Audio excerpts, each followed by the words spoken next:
we are going to do our particle effect, and we're going to not make it too small particles, kind of macro particles. Um, and they're going to be bubbles coming out of our engine, which gives us kind of a, sort of theme there for our underwater cute sub and little bubbles coming out and stuff like that. All right, and so we have our watery surface, we have our water, we have our ocean floor. We'll need to put stuff on the ocean floor, rocks, and I think I could show you seaweed, but I think I made some coral there in ZBrush, and we haven't learned ZBrush yet, so I'm not sure if I'll show the little coral thing there or not. I have to figure that out. But we can do the bubbles right now. So let's do the bubbles. So what you're going to do is you're going to go up to the top here where it says simulate. And under simulate is where we could do like hair and grass and cloth stuff and other like dynamic physics. We're just going to don't do hair ever on your computer here because it'll crash you. But you're going to go to particles. So you need an emitter. And it emits in the direction of the blue arrow. So whatever direction you want it to emit in this case, it just happens to be going in the right direction. So we don't want it that big because that's like the opening, like when you have like a nozzle on a hose. If you have a big nozzle, it shoots out a lot of water. If you have a little nozzle, it's very small stream. So, and we can shape that. So we'll make it smallish, and we'll put it right back here on. We don't want the bubbles passing through the propeller, so we'll just put it like right in front of the propeller. We also have to make the propeller rotate around too, so there's that. We need something to put in the emitter, so we're going to take a sphere. I would shrink your sphere down, and that will be the size of the biggest bubble. We'll just put glass on the bubble as a material. All right, so let's just kind of move it over there so we can kind of keep them together. So, is that's going to be the size of my biggest bubble. So, maybe I'll shrink it down a little bit. It might be too big. That goes into your emitter. So your emitter's like a gun or a cannon. Whatever you load into it, shoots it out. Like some games like Fallout have the junk gun where you can throw in a teddy bear and shoot it out and kill your enemy mutant opponent or whatever. So if you're a gamer, if you're not a gamer, you're probably never like, what? I've never heard of that. But it's a cannon. Whatever you load in it, shoots that right out. Whether it's lights or spheres or fish or sparkles or fire or whatever it's going to be. So I'm going to put that in there as a child object. Okay. Then you click on your emitter, and your emitter, first thing you want to do is go to the emitter button right there, and emitter type, and put it on cone. And you're going to want to change the angle of your horizontal. So that is like, I'm going to make a cone here temporarily. So with this cone shape, that is the angle horizontal. So if you imagine the cone like that, so that'll be like your emitter will be like an invisible that, and depending on the emitter's angle horizontal, it will be similar to how if you took the cone and altered the radius of the end piece. Okay. So, we don't want it all over the place, but we do want it to be at an angle. So I would suggest like 25, 35 degree angle. Okay. And then under particle, you want to go down here, first of all, to click on show objects. So you can kind of see as soon as I hit play, it's spitting out particles. Now our movie is going to be about 1,000 frames. So I'm going to enter in 1,000 frames down here and then take my little slider and stretch it out. And your particles will last longer. And now we have to determine like how the particles come out, how long they last, how many are coming out, with the end of their emission, the beginning of their emission, what that's all going to look like, the variation in size, and blah, blah, blah, blah, blah. So we're going to go to the particle here, and let's just go to one that's already done. And I think I just can zoom in on that.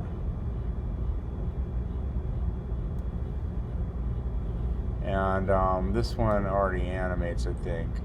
Oh no, it doesn't. All right, so let's go to that particle emitter. And you want it to be random, like size bubbles, and you want them to spin like a cyclone. So we're gonna do under simulate, there's two things that you can do under simulate.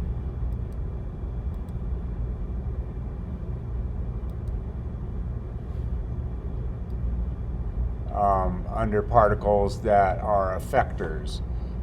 So remember when we did motion graphics and we had like a cloner, and then the cloner had effectors and stuff? Well, the particles do the same thing. We have an emitter and we have effectors here. They kind of do what they say. Gravity will pull it down, destructor will end the particle, deflector will bounce it like a pool table. When you bounce off the sides of a pool table, a tractor will draw it towards it like a tractor beam. Gravity, friction, and I've never really done friction, but rotation will spin around, turbulence, wind. Okay, so we'll probably do a rotate on this, or a wind and turbulence. You can see over here the ones that I used were rotation and turbulence. So I combined two effectors on my emitter. And my emitter here, I'm spitting out about 50, having them last the length of my movie, and stuff like that. So let's go back down to our file, substep 2, 3, 4. There we are. And then on the emitter, so I'm gonna like determine like how many do I want to come out. I don't think 10's enough. It doesn't look like it's enough. So I'm going to say, you know, like I did on the other one, 50 was enough. But let's say I do 65 this time. All right. And now I look at the visibility. That's good. My start emission, I kind of want them to begin already, like when the movie is already going. So that might be too many bubbles, but then we'll go back. We'll fix it later. The start emission is when I want them to begin. 0 frames, the movie just is already like, it's just getting like wound up. It'll look like it starts. So there won't be anything going on, and then it'll look like it starts. So you could actually enter in a negative number there, like have them going by negative 100. So the bubbles are going right when the movie starts. You don't have to, and you could do like negative 10 even, or negative 25, whatever you want to do for the start emission. That's the frame. You didn't know. Now the stop emission is, when does this stop? So if you notice, it starts at negative 25. By the time it gets to like around 150, they've stopped. And that's because the stop emission is on frame 150. So when do I want these to stop? I don't think I ever want them to stop. So I'm going to go 1,000.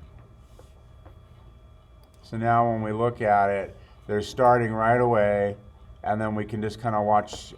You're watching the scrubber down here, and we want to make sure that they don't end. Now, do we want them to last 1,000 frames is the question.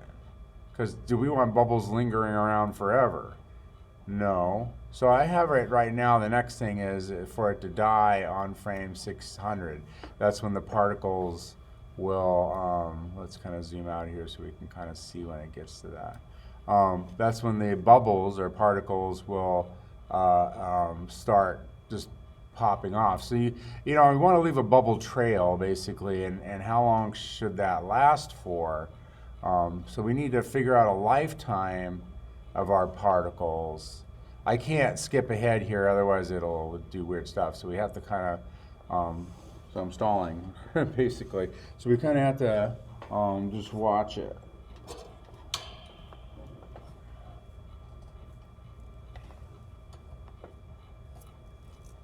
All right, almost there. I won't stall you with nonsense. All right, now is that too far? Like, is that lasting too long? I think so.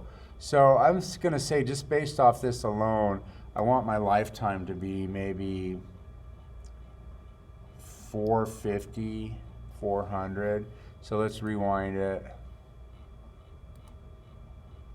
See, if I skip ahead, it like stops the particles. So we have to kind of wait for it to get up to 450 again. And so I want them to disappear at a certain time. I also need a speed too. So I want them to kind of match the propeller speed, but not too fast. So we're almost there. We're at frame 250. It's creeping along.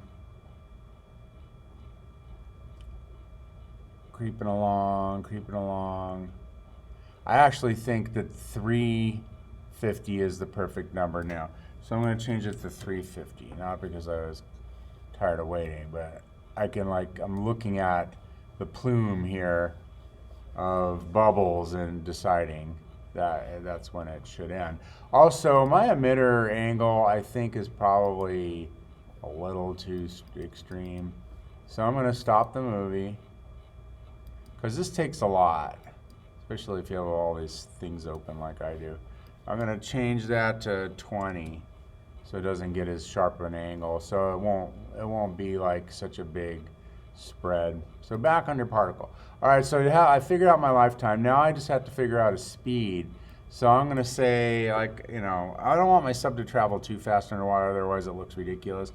And I want this to kind of match the speed of the sub and the propeller and visually all come together. So I'm going to say, like, my speed let's try, whoops, I clicked off of it.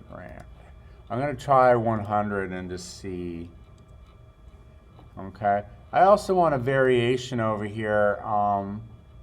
So I'm going to say like a 50% variation and a 50% variation.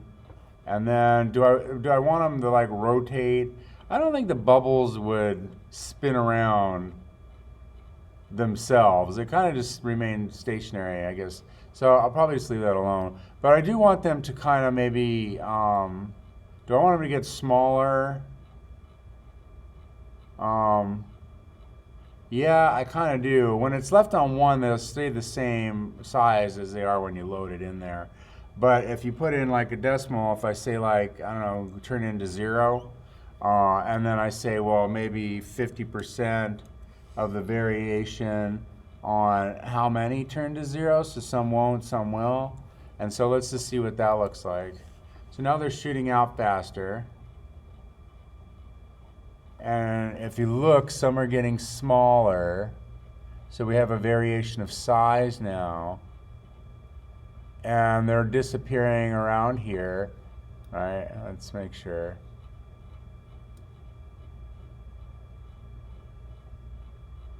All right. And some are lasting a lot longer. So I don't want a variation on the lifetime. I'm going to put that back to 0.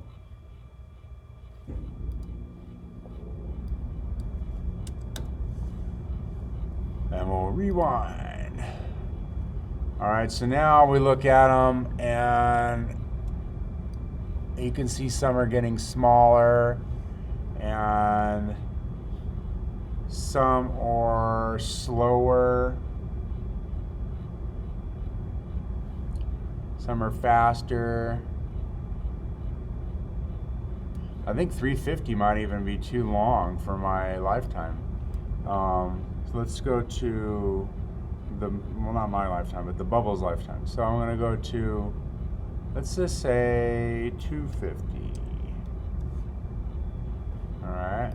So you see how I'm kind of like working, rewind, watch it, rewind, watch it, is basically all you got to do.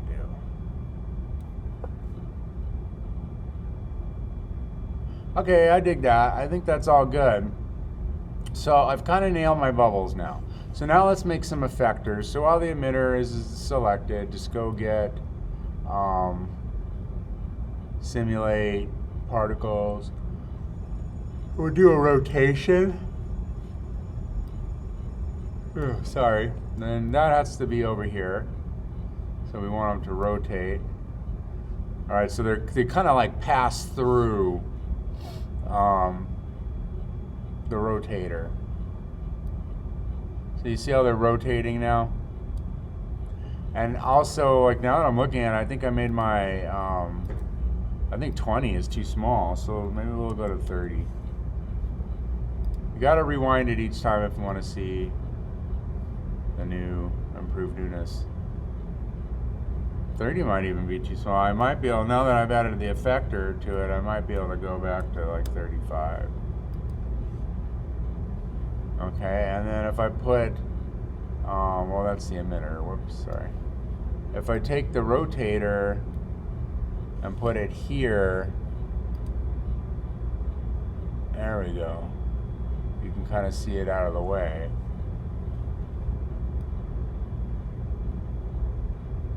And they rotate. All right. And then you also, on the rotator, you got an angle. So if we increase that, the bubbles will get closer to the angle of, and you can even match it to the emitter's angle. I think that's pretty good though, right there. And then we're on acceleration, so it is moving. Angle, speed. All right, now let's do another emitter effector. So we'll go to turbulence. We'll put that over there. Turbulence will throw it out of whack, so it's still rotating but not make it as perfect like this corkscrew. And then, you know, if you have a strength on it, you can fiddle with your strength. And you can see it kind of like tosses them around a little bit more, because, you know, propeller is really gonna, it looks like a couple are escaping over there. There, I think I like that. I think that looks pretty realistic for a bubble trail. Now, what do I have to do though to keep this with the ship? Because if I animate the ship, or the boat, submarine's boat, sorry, being stupid. Guess what? You just left all your bubbles behind. So, what do? We put them in as children. I would take them all though and group them together and then just call that bubbles.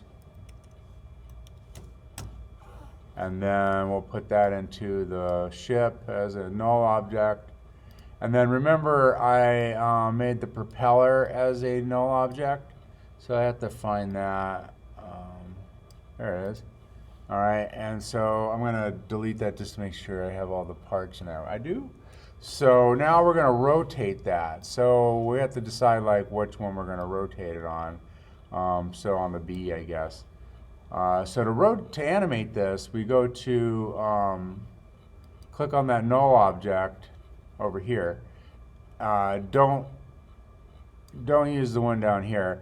Use the click on over here and then go to coordinates over here, and then you can just record it on the bullet of the B. So let's put it there. We'll start it at that degree, and then at the end of my movie we'll scrub. And we'll change it to like, I don't know, the bigger the number, the faster it will be. The smaller the number, the slower it'll be. So maybe I'll just say 1,000 just to match the frames of the movie. So it'll kind of do one rotation per frame, I guess, or 1 degree per frame. That might not be fast enough, but we'll see. Oh, you know what? I didn't record it. Durr. So you got to record a beginning keyframe, which I did. And then I got to go to the end, and I just changed the number. Forgot to click on the bullet to create the keyframe because I was being tired. So there it goes. It's kind of slow. It's doing 1 degree per whatever. So we want to change that because that sucks. So we're going to go over here, and instead of Let's maybe, I don't know, let's try 15,000 and record again.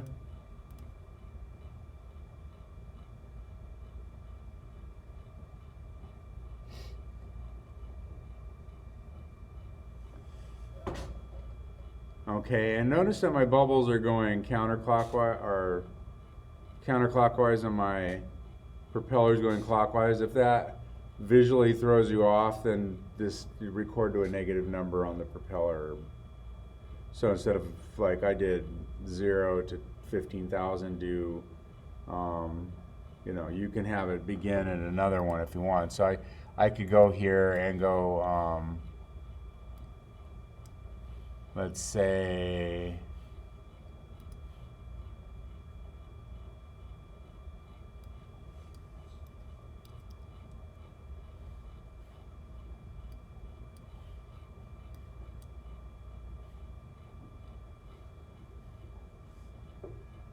I put it on negative 25 over here, and then I could tell the propeller to begin at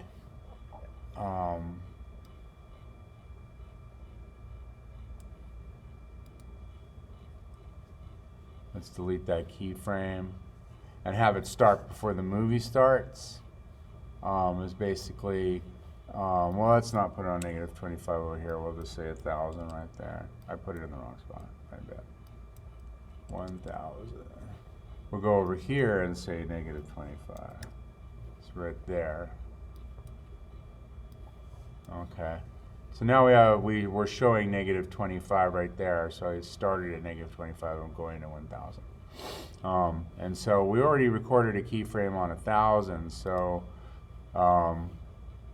at the beginning here, it's going to say 15,000 because that's what it's recorded on, because I have one keyframe. So I would do this first, maybe negative 25, and put it on, wherever it's going to start, 15 degrees or something, and then scrub to the end and give it your big number and then record it.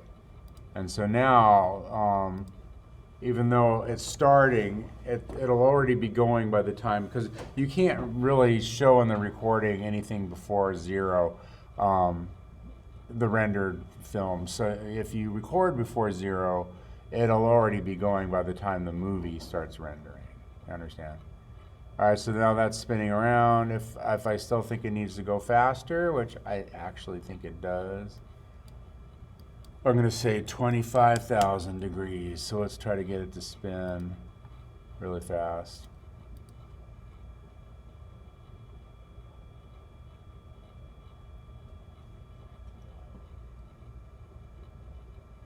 I think that's pretty good. It's kind of matching the bubbles now. All right, so now it's just animating the sub on a spline like we did your spaceship years ago, and designing our environment, okay? Like what's going to go in your environment. And I'm not sure I like it going counterclockwise and clockwise.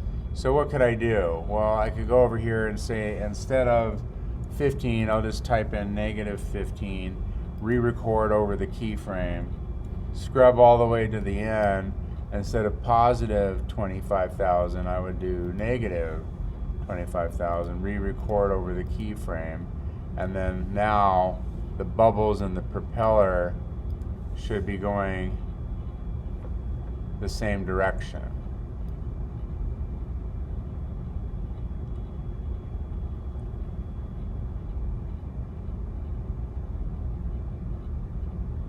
All right, and whatever else you want to do with those to have some fun. Now, if your trail is not too long, the bubbles will relatively follow the sub. If your trail is too long, as your sub animates, it will leave some bubbles behind. And then you'll have bubbles floating around, and your sub may pass through those bubbles. So, you definitely want to consider the emitter under the particle button, lifetime. Maybe I want it to be on 200.